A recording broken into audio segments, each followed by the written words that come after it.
The colonel thought she was a nobody, until her actual rank silenced the motor pool. The motor pool was loud, alive, and careless, until the instant a quiet woman stepped between two idling trucks, a simple visitor badge glinting on her hip. No one knew her name. No one cared to. But by the time she spoke her rank aloud, the entire base would fall silent. The sun over Fort Brightstone carried a kind of dry, stubborn heat, the kind that clung to uniforms and made tempers rise quicker than engines. Colonel Nathan Pierce thrived in it.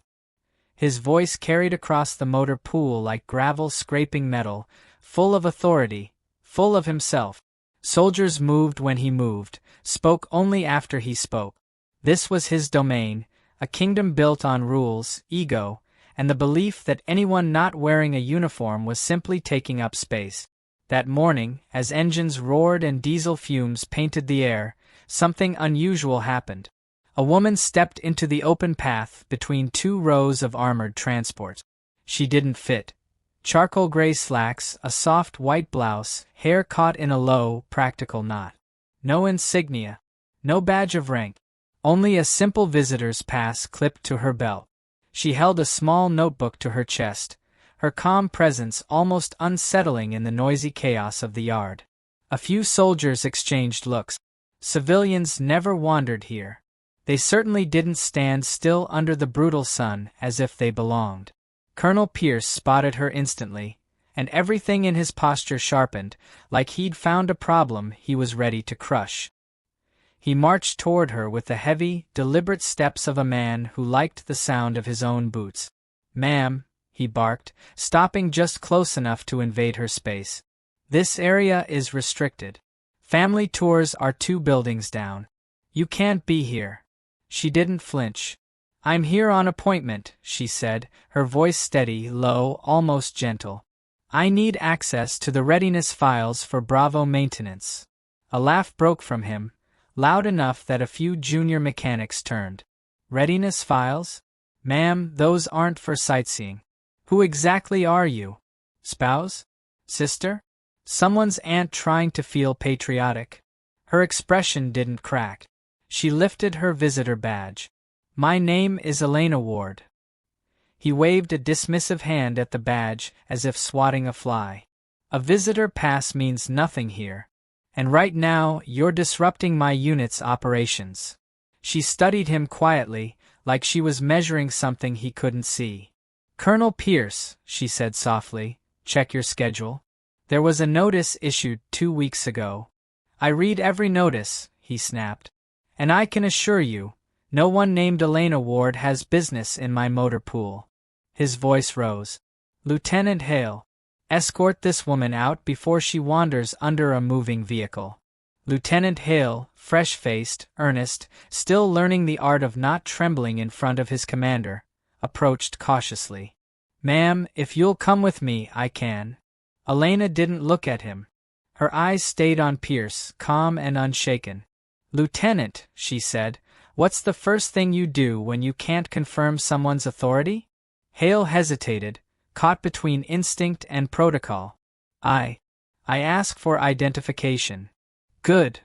She reached into her bag and pulled out a plain government ID card. Nothing flashy, nothing that hinted at the storm buried beneath it. She handed it to him with steady fingers. Hale walked awkwardly to the laptop on the steel cart. The motor pool noise dimmed around him, as if the entire place held its breath. He swiped the card. Access denied. Level 4 clearance required. He frowned, tried again. Same message. "Aye, sir," Hale said, looking helplessly at Pierce. "Our system can't read it. It says it needs a high-clearance device." Pierce snatched the card, examined it like it had personally offended him, and shoved it back at her. "This is useless. Either a contractor badge or something off Amazon. I don't know what game you're playing, but it ends now. Leave, or you'll be escorted off this installation in cuffs." Around them, tools stilled. Conversations died. Something was shifting. Through the rising tension, a veteran mechanic watched from behind an equipment trailer. Sergeant Major Dorian Reyes had a presence that turned noise into background. Years of deployments lived in the lines on his face, and memory was a landscape he visited often, sometimes willingly, sometimes not. He'd heard the voice first. Calm. Precise. A tone that didn't chase authority. It commanded it through honesty alone.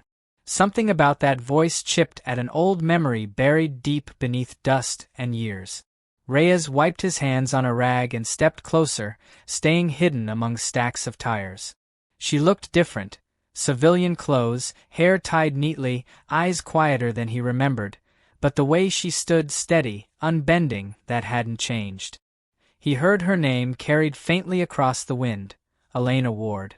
His pulse stopped. Not slowed, stopped. There had been a Captain Elena Ward once. Intelligence officer attached to his unit during a winter operation overseas.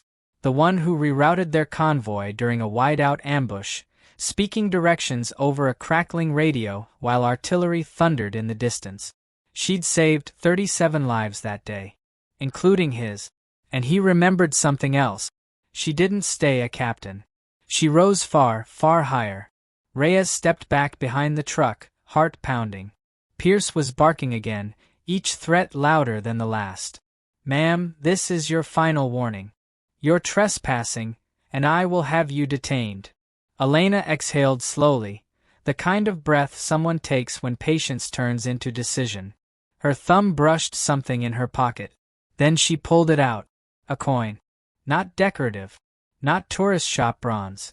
A weighty mission coin, edges worn smooth from years of passing through dangerous hands. Pierce scoffed. "A souvenir? Lady, flashing a trinket doesn't make you a veteran. And it sure doesn't give you authority." But Reyes knew that coin. He'd seen its twin only once, on the desk of a general whose operations were buried miles under clearance codes. The kind of general you didn't meet unless the universe was ending. He stepped forward instinctively, then froze. He couldn't challenge Pierce. Not directly. Not a full-bird colonel. Not unless he wanted his career shredded. So he did the only thing he could. He pulled out his phone with trembling fingers and scrolled. Past names. Past units. Past old ghosts. Until he found the one he needed. General Michaels, executive aide. Reyes hit call. And prayed someone picked up.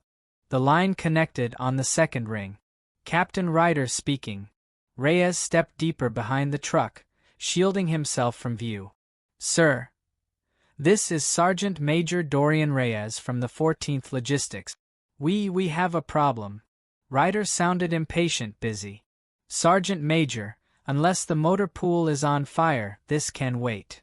Reyes swallowed hard. "Sir. Colonel Pierce is about to have a civilian removed for trespassing. So? Handle it at your level." "No, sir." His voice thinned. "Her name is Elena Ward." Silence. Thick and immediate. The air around Reyes seemed to freeze. He heard the mechanic shop noise behind him, the distant clang of metal, a wrench hitting concrete, but everything close felt unbearably still. "Say it again," Ryder whispered. "Elena Ward, sir." Reyes closed his eyes. I think Colonel Pierce is about to detain her." On the other end, Ryder inhaled sharply. He wasn't a man easily shaken, but this name carried weight deeper than rank. "Sergeant Major," he said, voice now razor-focused, "under no circumstances let anything happen to her. I'm notifying General Michaels.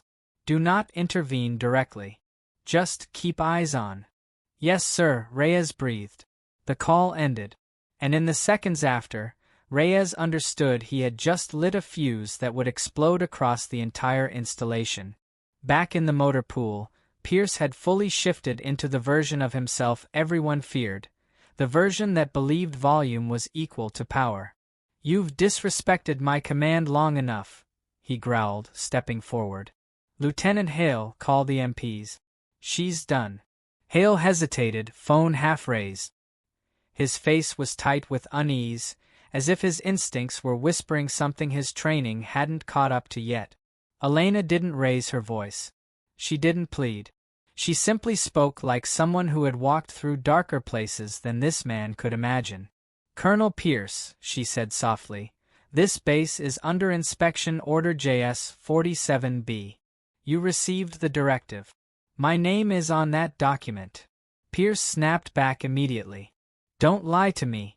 Inspectors don't look like. He gestured at her clothes, her hair, her quiet posture. This. The words hung there, sharp as broken glass. A few soldiers nearby shifted uncomfortably. Some glanced at Elena, others at Pierce, sensing something wrong, something slipping out of his control.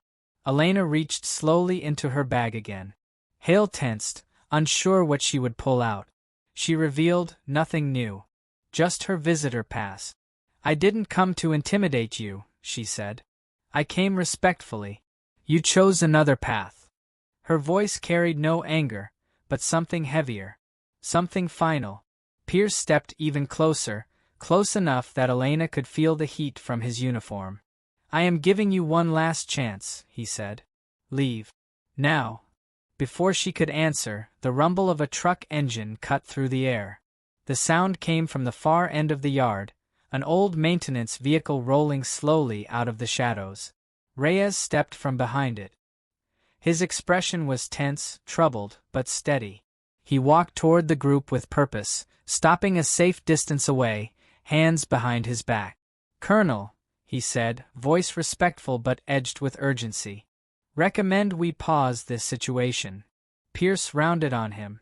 Reyes, unless you're here with a fire extinguisher or a tow cable, stay out of it. Reyes held his ground. Sir, maybe we should verify her identity with proper channels. Pierce scoffed loudly. Her identity? She's a civilian wasting my time. Reyes glanced at Elena. She returned the look with a small, almost apologetic nod, as if this confrontation was the last thing she wanted. Sir, Reyes tried again, quieter now, I've encountered her before. This caught Pierce off guard. What's that supposed to mean? Reyes slowly straightened.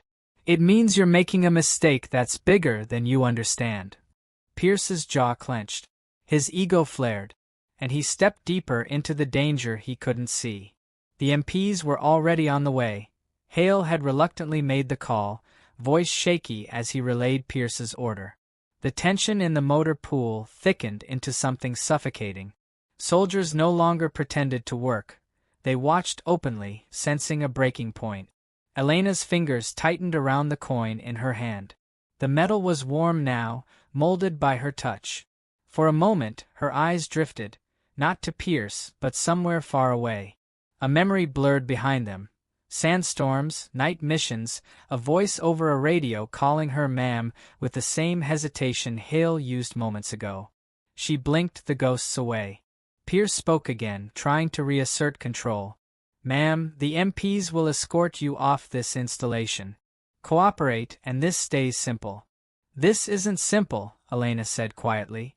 And it stopped being simple the moment you chose to ignore your own orders. Pierce's nostrils flared. You're done giving me lectures. Reyes stepped once more toward him. Colonel, please, check your calendar. Your email. Anything. Pierce snapped. I don't need to check anything. I know my job.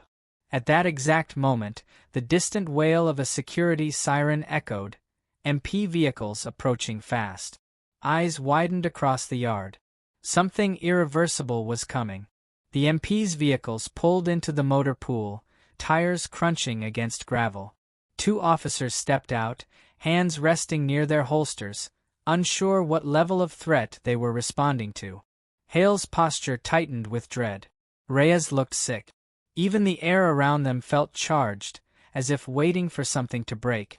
Before Pierce could speak, Elena stepped forward, not aggressively, but with the deliberate grace of someone who had led people through storms far louder than this one. Officers, she said softly, before you proceed, I ask that you confirm my credentials with battalion headquarters. Pierce cut her off with a raised hand. Ignore that. She's impersonating a federal official. One MP frowned. Sir, are you sure? Procedure says. I said arrest her. His voice cracked through the motor pool like a thrown grenade. Elena's shoulders rose slightly as she inhaled. Her voice, when she spoke, was almost a whisper, but it silenced everything. "Colonel Pierce, what you're about to do will end your career." A stunned stillness fell. Her hand lifted. Not trembling. Not theatrical. Just final. She turned to the MPs and extended her ID card again. This time, she added the words she had been holding back. "Run it through the high-clearance system." The truth was finally approaching. The night Samuel returned from work, the house was quiet, too quiet. The kind of silence that feels heavy, as if the walls themselves are holding their breath. He placed his keys on the table, calling Emma's name softly, expecting her usual warm response. Instead, he found her sitting on the edge of their bed, her hands clenched tightly, her eyes red as if she'd been crying for hours. A letter lay next to her, half crumpled, its edges trembling as though even paper carried emotion. Samuel picked it up, reading each word slowly, feeling the ground shift beneath his feet. It was a medical report, one that held a truth sharp enough to split life into before and after. Emma had been diagnosed with a rare degenerative condition. Not fatal yet, but progressive. Unpredictable. Cruel. Samuel dropped to his knees, holding her hands. "Why didn't you tell me?" he whispered. Emma's voice cracked. "I didn't want to be a burden, not again." Samuel shook his head, tears pooling. "You're not a burden. You're my reason." That night, the two of them sat together, holding each other tightly, as if anchoring themselves against a storm they never saw coming. As the weeks passed, Samuel lived in a dual world, one filled with growing hope for Lucas's project and another overshadowed by Emma's quiet suffering. He watched her hide her tremors behind smiles, brush off dizziness with jokes, and pretend everything was normal. But Samuel saw through it all. He always did. The hardest moments were the mornings. Emma would wake up exhausted, her body refusing to cooperate, yet she insisted on making breakfast, packing lunches, folding clothes. "Let me help," Samuel would plead. But she'd only shake her head. "If I stop trying, I'll feel like I'm disappearing." The weight on Samuel's chest grew heavier. He wanted to care for Emma completely, protect her from everything, but she wasn't ready to surrender her independence. And Lucas, grateful, loyal, brilliant Lucas, depended on him too.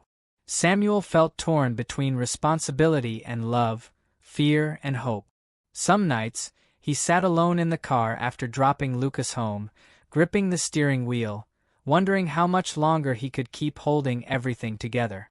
Life wasn't attacking him from one direction. It was closing in from all sides. And yet, Samuel kept going. Because some hearts don't break. They stretch. One evening, Emma finally broke the silence she had been holding like a fragile shell. Samuel found her in the kitchen staring at a glass she had dropped, shards scattered across the floor. She wasn't crying. She was numb. And sometimes numbness hurts more than tears. "I can't do it anymore," she whispered without turning. Samuel rushed to her, gently guiding her away from the broken pieces. He knelt, sweeping the shards aside, but Emma grabbed his wrist. "No, Sam, listen." Her voice trembled uncontrollably. "I'm losing pieces of myself. And the worst part? I'm scared you'll start losing love for me the way I'm losing control of my own body." Samuel froze. Those words hit deeper than her diagnosis. He pulled her into his arms. "Emma, look at me." She hesitated but lifted her gaze. "I didn't marry your strength. I didn't marry your health. I married your heart. And that hasn't changed." Emma finally broke, sobbing into his chest. Years of fear pouring out in a single storm. For the first time since her diagnosis, she let Samuel hold all of her. The fear, the sadness, the fight. And for the first time, Samuel felt hope return. As Emma slowly learned to accept help, Samuel found himself fighting harder for Lucas's dream. And on a cold winter morning, something happened that none of them expected, something that would bind their lives together forever. Lucas came running to Samuel's door, waving a letter with shaking hands. "It's them," he exclaimed. The foundation responded. Samuel took the envelope carefully, his fingers trembling just as much. When he opened it, his breath caught. They had been invited to present Lucas's project before a panel of international sponsors, people who could fund the entire vision, from research to implementation. Lucas stared at Samuel. We made it?" Samuel didn't answer. He pulled Lucas into a tight embrace. "We did," he whispered. The news spread through the house, and Emma, despite her weakness, stood from the couch, smiling wider than she had in months. "Lucas, this is incredible." For the first time in a long time, the house wasn't filled with fear. It was filled with light. One dream had survived the storm, and unexpectedly it was beginning to lift them all. The presentation day arrived, and Lucas stood on stage trembling. His voice cracked once, twice, until he looked into the audience and saw Samuel smiling, Emma sitting beside him holding a cane the color of soft gold, her eyes filled with pride. Lucas breathed in deeply and spoke. He delivered the best presentation of his life, pouring his heart into every sentence, every image, every dream he believed could change the future. When he finished, the auditorium erupted in applause. Tears streamed down his face as the panel announced full funding for the project. Afterward, Lucas ran into Samuel's arms. "I couldn't have done it without you." Samuel shook his head. "No, Lucas, you did this. You fought for your dream." Emma joined them, leaning gently on Samuel's shoulder. "And now," she whispered, "we all get to walk into the future together." They weren't just teacher and student anymore. Not just husband and wife navigating pain. They were a family the universe had stitched together in the unlikeliest way. Hope wasn't something they chased. Hope was something they had built. And so, if this story moved you even a little, don't forget to subscribe, like, and tap the bell icon. Because somewhere out there, another heart is fighting a quiet battle, and one story might be the light they need. Stay inspired, stay kind, and keep believing.